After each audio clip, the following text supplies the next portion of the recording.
Hello दोस्तों, PW only IAS के इस यूट्यूब चैनल पे आप सबका स्वागत है। और इस हफ्ते की साइंस एंड टेक्नोलॉजी यानी विज्ञान और प्रौद्योगिकी से जुड़ी हुई जो खास खबरें हैं, जो टॉप न्यूज है, उन सबको लेकर मैं आप सबके सामने हाजिर हूं। और इस हफ्ते की जो सबसे पहली टॉप न्यूज है वो है हमारे स्पेस टेक्नोलॉजी से, अंतरिक्ष प्रौद्योगिकी से, जिसमें इसरो की 4 महत्वाकांक्षी परियोजनाओं को भारत सरकार की कैबिनेट की मंजूरी मिल गई है। और वो बजट जो कि इसरो ने प्रपोज किया था इन परियोजनाओं के लिए, वो पास कर दिया गया है। यानी इसका सिंपल सी बात यह है, सिंपल सा मतलब यह है कि अब भारत सरकार के द्वारा वो बजट, वो पैसा हमारे इसरो को दे दिया गया है या देने का प्रावधान कर दिया गया है, जिसकी मदद से इसरो इन अपनी 4 महत्वाकांक्षी परियोजनाओं को पूरा कर सकेगा। यानी कि हम उस लक्ष्य को अब हासिल कर सकेंगे जो लक्ष्य जो है दुनिया के अग्रणी देश जो कि स्पेस टेक्नोलॉजी में काम कर रहे हैं वो कर पा रहे हैं। उसी तरीके से हमारा भी देश, हमारा भी इसरो उन सारे लक्ष्यों को अब हासिल कर सकेगा, जिसके हम लोग कह सकते हैं कि प्लान बना रहे हैं, जिसकी परियोजना हम बना रहे हैं, जो हमारे पास, जो प्रोजेक्ट हमारे पास हैं। तो ओवरऑल बच्चों कि ये 4 अंतरिक्ष परियोजनाएं कौन सी हैं जिनको भारत के जो भारत सरकार की कैबिनेट ने मंजूरी दी है, जिसके लिए पैसा प्रोवाइड किया है।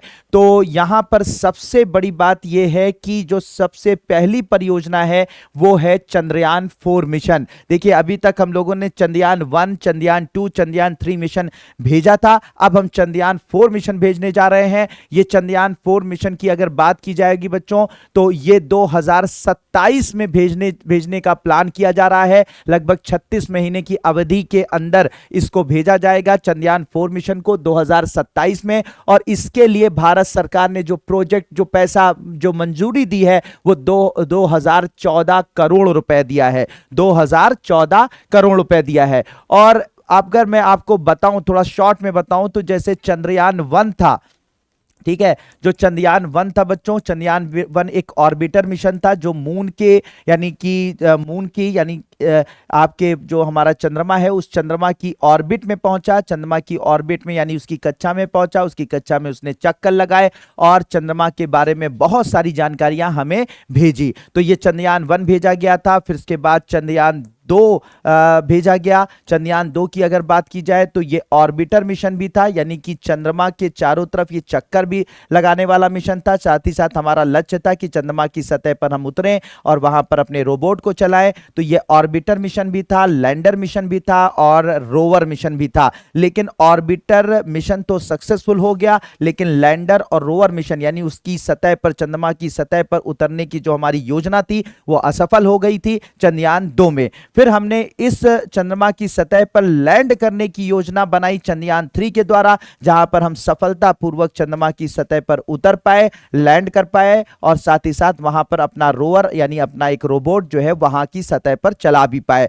तो चंद्रयान 1 सिर्फ ऑर्बिटर मिशन था जो सिर्फ ऑर्बिट का चक्कर लगा रहा था, चंद्रमा की कक्षा का चक्कर लगा रहा था, चंद्रमा की सतह पर उतरा नहीं, लेकिन उसने बहुत सारी जानकारियां हमें भेजी। चंद्रयान 2 वो मिशन था जो ऑर्बिटर मिशन भेजा गया, साथ ही साथ लैंडर और रोवर मिशन भी भेजा गया था। लेकिन लैंडर और रोवर मिशन जो कि उसकी सतह पर उतरने का जो हमारा प्रयास था वो असफल रहा। लेकिन हमारा ऑर्बिटर आज भी काम वहां पर कर रहा है चंद्रयान 2 का। चंद्रयान 3 मिशन क्या था? चंद्रयान 3 मिशन मैंने बताया कि लैंडर और रोवर मिशन था। इसमें ऑर्बिटर नहीं भेजा गया था, सिर्फ लैंड करना था सफलतापूर्वक हमने इस चंद्रयान 3 को वहां पर लैंड कराया। अब बात आती है कि चंद्रयान 4 मिशन क्या है। तो चंद्रयान 4 बच्चों मिशन जो होगा, इस बार हम और बड़ा कारनामा करने जा रहे हैं और चंद्रयान 4 मिशन के अंतर्गत हम इस बार चंद्रमा की सतह पर सिर्फ लैंड नहीं करेंगे, यानी कि पृथ्वी से चंद्रमा की सतह पर हम चंद्रयान 4 के द्वारा वहां पर लैंड करेंगे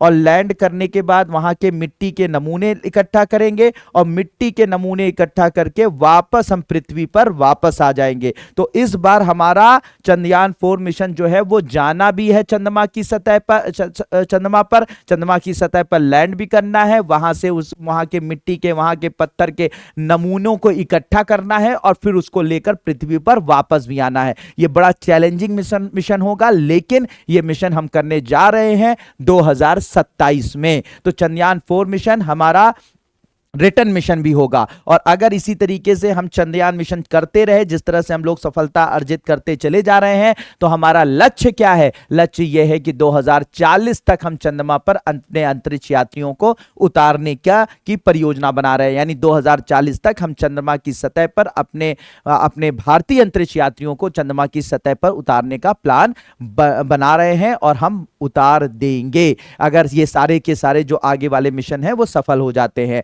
फिर दूसरे कौन से मिशन हैं जिनको और मंजूरी मिली है भारत सरकार के द्वारा? तो दूसरा मिशन है वीनस ऑर्बिटर मिशन। यह मिशन जो है वो शुक्र ग्रह पर जाएगा। शुक्र ग्रह पर एक ऑर्बिटर मिशन होगा। ऑर्बिटर मिशन का मैंने जैसे पहले बताया कि ऑर्बिटर मिशन वो मिशन होते हैं जो कि जिस जगह भेजे जाते हैं, जिस प्लैनेट पर यानी जिस ग्रह पर भेजे जाते हैं, जिस उपग्रह पर भेजे जाते हैं, उनकी सतह पर उतरते नहीं है, बस उनकी कक्षा में चक्कर लगाते हुए उसके बारे में जानकारी इकट्ठा करते हैं। तो ऐसे मिशन को हम लोग ऑर्बिटर मिशन बेस्ड बोलते हैं। तो ये वीनस ऑर्बिटर मिशन कहां जाएगा? शुक्र ग्रह पर जाएगा। शुक्र ग्रह के चारों तरफ चक्कर लगाएगा, उसके बहुत सारी जानकारियां इकट्ठा करेगा, उसकी फोटोग्राफ लेगा, वहां के बहुत सारे इसमें इंस्ट्रूमेंट लगे होंगे जो वहां के एटमॉस्फेयर के बारे में, वायुमंडल के बारे में जानकारियां इकट्ठा करेगा, और फिर उसके बाद हमें जानकारियां भेजेगा, जिससे कि हम जो है शुक्र ग्रह के बारे में बहुत सारी जानकारियां हमें मिल पाए।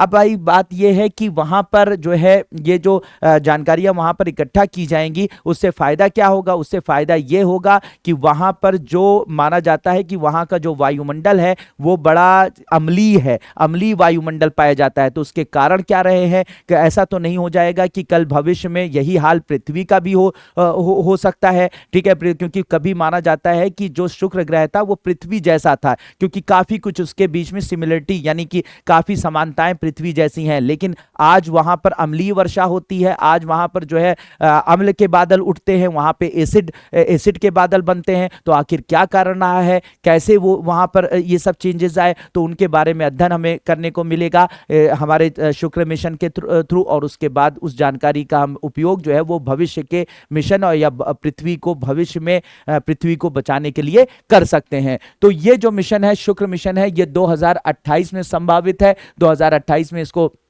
भेजा जाएगा और अगर 2028 में नहीं भेजा गया तो ये 2031 में भेजा जाने की संभावना है, ठीक है? अब ये वर्ष 2014 में जो मार्स ऑर्बिटर मिशन था, उसके बाद ये किसी दूसरे ग्रह पर जाने वाला भारत का दूसरा ग्रही मिशन होगा। पहला जो ग्रही मिशन था वो मंगलयान था, और दूसरा ग्रही मिशन जो होगा ये वीनस ऑर्बिटर मिशन होगा। बजट इसके लिए जो पास किया गया है 1236 करोड़ रुपए को मंजूर किए गए हैं। फिर तीसरा मिशन जो कि भारत सरकार ने मान्यता दी है वो गगनयान और भारतीय अंतरिक्ष स्टेशन स्थापित करने के लिए। गगनयान के बारे में आप लोग जानते हैं कि गगनयान मिशन के द्वारा भारतीय अंतरिक्ष यात्रियों को यानी इंडियन एस्ट्रोनॉट को हम पृथ्वी की लो अर्थ ऑर्बिट में निम्न भूकक्षा में बिल्कुल पृथ्वी की सतह से लगभग 400 से 450 किलोमीटर की ऊंचाई पर भेजने जा रहे हैं, इसे गगनयान मिशन कहा जा रहा है। और दूसरा, हम एक अंतरिक्ष स्पेस स्टेशन यानी कि पृथ्वी की सतह से लगभग 400 से 450 किलोमीटर की ऊंचाई पर एक परमानेंट रहने की जगह, जहां पर अंतरिक्ष यात्री जाएं, वहां पर वैज्ञानिक परीक्षण करें और वापस आ जाएं, इस तरीके का एक परमानेंट रहने की जगह भारतीय स्पेस स्टेशन बनाने की परियोजना बना रहे हैं। तो इन दोनों मिशनों के लिए लगभग 20,193 करोड़ रुपए की लागत को मंजूरी दी गई है भारत सरकार के द्वारा। तो गगनयान मिशन और भारतीय अंतरिक्ष स्टेशन की स्थापना के लिए 20,193 करोड़ रुपए की लागत को मंजूरी दी गई है। यह अंतरिक्ष स्टेशन कब बनेगा? यह अंतरिक्ष स्टेशन 2035 तक बनने का प्लान है। शुरुआत 2028 से करने का प्लान है, लेकिन 2035 में बनकर यह तैयार हो जाएगा, जहां पर लगभग 4 से 5 लोग जो हैं यहां पर रह सकेंगे, 400 से लेकर 450 किलोमीटर की ऊंचाई पर। इस वक्त जो अंतरिक्ष स्टेशन है पूरी दुनिया में, वो 2 अंतरिक्ष स्टेशन इस वक्त ऑलरेडी मौजूद है। एक इंटरनेशनल स्पेस स्टेशन है जो कि कई देशों के द्वारा मिलकर बनाया गया है, जिसमें से अमेरिका है, रशिया है, जापान, इस तरीके के देशों के द्वारा मिलकर बनाया गया है। दूसरा जो है चाइनीज स्पेस स्टेशन है, जिसे चाइना ने बनाया है। अगर भारत ऐसा बना लेता है तो तो भारत ऐसा बना लेता है तो भारत भी उन देशों में शामिल हो जाएगा जिसका अपना खुद का अंतरिक्ष स्पेस स्टेशन मौजूद है। फिर उसके बाद चौथा जो मिशन है जिसके लिए भारत सरकार ने मंजूरी दी है उसमें यह है कि next generation space launch vehicle, यानी कि अभी तक हमारे पास बहुत सारे अंतरिक्ष यान हैं जिनकी मदद से हम सैटेलाइट को लो अर्थ ऑर्बिट में यानी लगभग 200 से लेकर 2000 किलोमीटर की ऊंचाई पर, या हाई अर्थ ऑर्बिट में या जियो ऑर्बिट में भेजते हैं जिसकी ऊंचाई लगभग पृथ्वी की सतह से 36,000 किलोमीटर से ऊपर होती है। तो पृथ्वी की सतह से 200 से लेकर 2000 किलोमीटर की ऑर्बिट में, लो अर्थ ऑर्बिट में, और लगभग 36,000 किलोमीटर की ऑर्बिट में जिसे हम लोग जियो यानी जियो सिंक्रोनस अर्थ ऑर्बिट बोलते हैं, वहां तक भेजने के लिए हमारे पास जो यान है, जो अंतरिक्ष यान है, वो कई तरीके के हैं। जैसे कि PSLV हमारे पास है, पोलर सैटेलाइट लॉन्च व्हीकल, दूसरा हमारे पास जियो सिंक्रोनस सैटेलाइट लॉन्च व्हीकल है। इसके अलावा हम RLV यानी रीयूजेबल लॉन्च व्हीकल बना रहे हैं जिसे बार बार पुनः प्रयोग किया जा सकेगा, बार बार उपयोग में लाया जा सकेगा। इसका हम परीक्षण अभी कर रहे हैं। और अब हम लोग बात कर रहे हैं NGLV के बारे में, यानी कि नेक्स्ट जनरेशन लॉन्च व्हीकल के बारे में,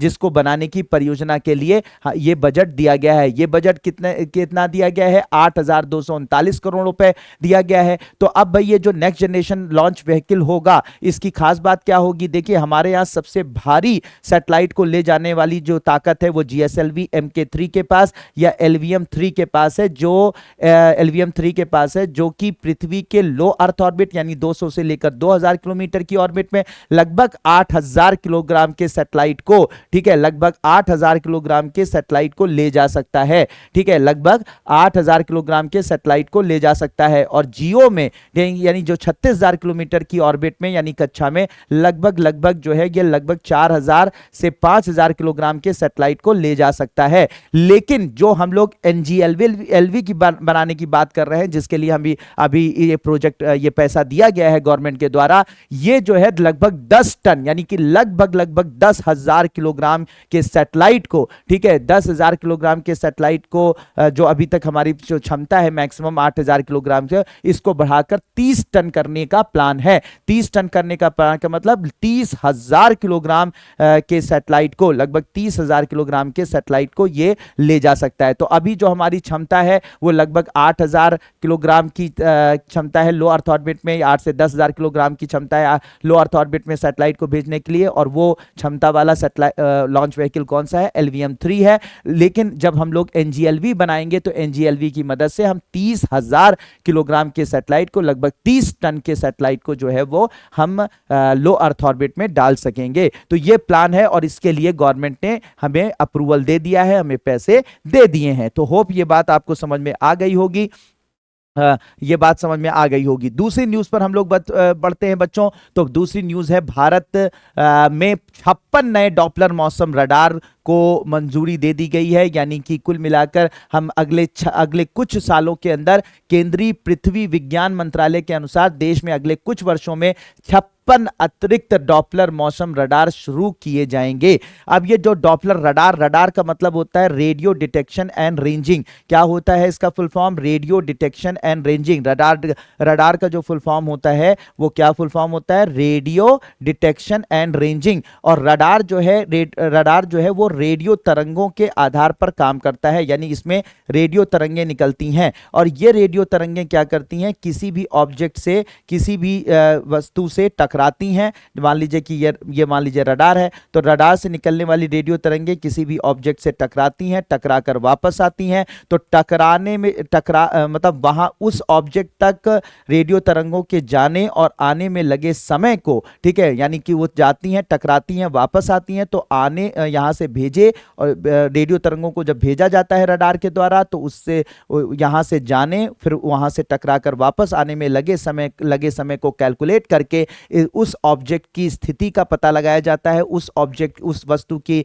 शेप का पता लगाया जाता है, उस वस्तु की गति का पता लगाया जाता है। ठीक है, तो इसकी मदद से रडार काम करता है। इस तरीके से रडार काम करता है। कौन सी तरंगें यूज होती हैं? रेडियो तरंगें यूज होती हैं। अब ये डॉपलर रडार कैसा काम करता है? डॉपलर रडार जो है डॉपलर इफेक्ट्स पर काम करता है, डॉपलर प्रभाव पर काम करता है। डॉपलर प्रभाव क्या काम कहता है कि किसी भी चीज की कोई भी अगर तरंग कोई भी ऑब्जेक्ट है या कोई भी वस्तु है तो उसकी जो फ्रीक्वेंसी है उसमें बदलाव हो, अगर कोई भी चीज मान लीजिए आप यहां पर खड़े हैं, यहां पर अगर खड़े हैं और ऐसी कंडीशन में कोई मान लीजिए कि चीज आपकी तरफ आ रही है, कोई भी मान लीजिए कि वस्तु आपकी तरफ बढ़ रही है, तो ये जो वस्तु अपने तरफ से कुछ अगर विशेष तरंगे निकालती है, कुछ वेव्स निकालती है, तो ये जब आपकी तरफ बढ़ेगी तो ये तरंग जो है, जो तरंग ये उत्पादित करती है उसकी जो फ्रीक्वेंसी होती है वो सामान्य सी बनी रहती है, लेकिन जब वो हमारी तरफ बढ़ती है तो उसकी फ्रीक्वेंसी बढ़ते हुए